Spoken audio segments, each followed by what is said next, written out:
কুহু এবার দরজাটা খুলে দেয়। কি হলো মা, এভাবে ডাকছো যে? এতক্ষণে তোর দরজা খোলার সময় হলো, তাই না? কখন থেকে ডাকছি, চিন্তায় আমি পাগল হয়ে যাচ্ছিলাম। নাও, এবার শান্তি তো? সব কিছুতেই বেশি বেশি ভাবো তুমি। কি করছিলে এতক্ষণ? দরজা খুলিস নি যে? কিছু না। তোর কি হয়েছে বল আমায়। আসার পর থেকে কেমন হয়ে আছিস? কি হবে আবার? কিছু হয়নি।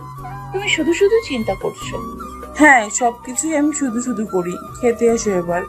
কুহুর মা চলে যায়, পিছনে পিছনে কুহু আসে, সবাই একসাথে খেতে বসে যায়। তা কেমন ঘোরাঘুরি হলো তোমাদের? ভালো আব্বু। ঠিক আছে। আব্বু শুনো, হ্যাঁ মা, বল। আমার কিছু টাকা লাগবে। কেন? শপিং এ যাবো কাল। তুমি একা যেতে পারবে? জেরিনকে নিয়ে যেও। হ্যাঁ, ওকে নিয়েই তো যাব। আর ওরও কিছু কেনাকাটা করতে হবে, তাই। আচ্ছা ঠিক আছে। সবার খাওয়া শেষ হলে যার যার রুমে চলে যায়। জেরিন নিজের রুমে গিয়ে রেহানের কথা ভাবতে থাকে। যেভাবেই হোক আমার ওই হিরোকে চাই চাই, কিন্তু ও তো আপিকে পছন্দ করেনি। আমাকে কি পছন্দ করবে?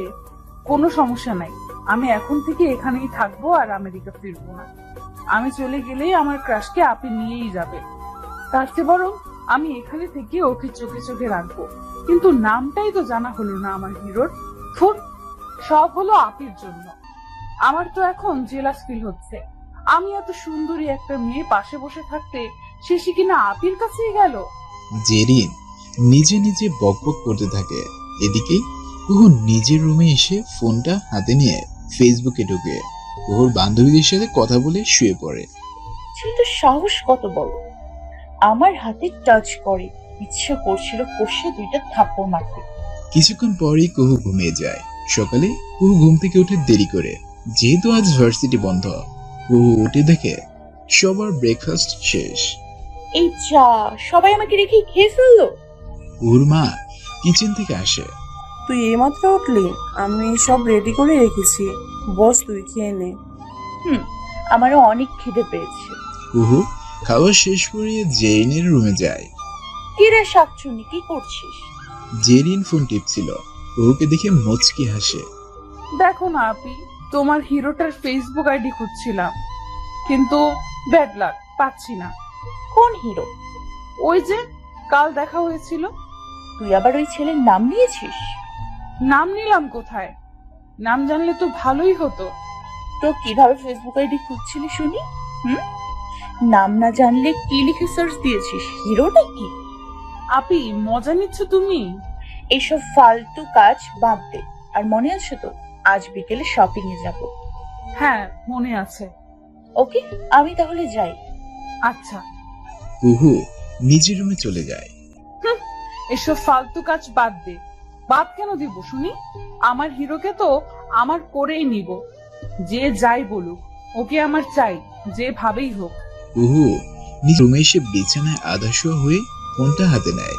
ফেসবুকে ঢুকে দেখে অনেকগুলো ফ্রেন্ড রিকোয়েস্ট, আর কুহু সবাইকে একসেপ্ট করে না। কয়েকজনকে করে অন্য একটা আইডিতে যোগ দিতেই কুহু চমকে ওঠে।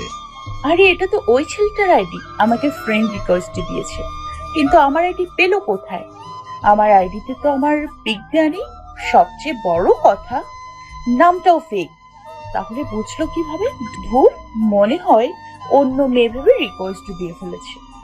দেখো কাণ্ড, ওইদিকে জেরিন এই ছেলে আইডি খুঁজতে খুঁজতে হয়রান হয়ে যাচ্ছে, আর এদিকে অসভ্য ছেলেটা আমাকে রিকোয়েস্ট দিয়ে রাখছে। কুহু রেহানের টাইমলাইনে ঢুকে দেখতে থাকে। বাহ বাহ, ছেলেটা তো সত্যি হিরো। এ তো মনে হয় হাজারো মেয়ের ক্রাশ। ইয়া লম্বা দেখতে, গায়ের রং তো মনে হচ্ছে আমার থেকেও ফর্সা। চুলগুলো কি সুন্দর সিল্কি সিল্কি, সামনের চুলগুলো আবার চোখের সামনে এসে পড়ে। চাপ দাড়ি, বডিও মাশাআল্লাহ। নামটা তো আরো সুন্দর দেখছি, রেহান ওয়াহিদ। কুহু রেহানের পিকগুলো দেখছে। হঠাৎ করেই কালকের কথা মনে পড়তেই কুহু রেহানের টাইমলাইন থেকে বের হয়ে যায়।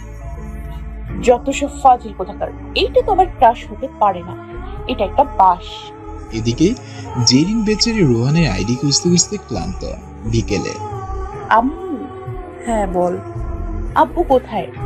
তোর বাবা তো মনে হয় বাইরে গেছে, তোর টাকা দিয়ে গেছে আমার কাছে, নিয়ে যা আয়। ও টাকা নিয়ে জেনের কাছে যায়। মহারানী রেডি তো আপনি?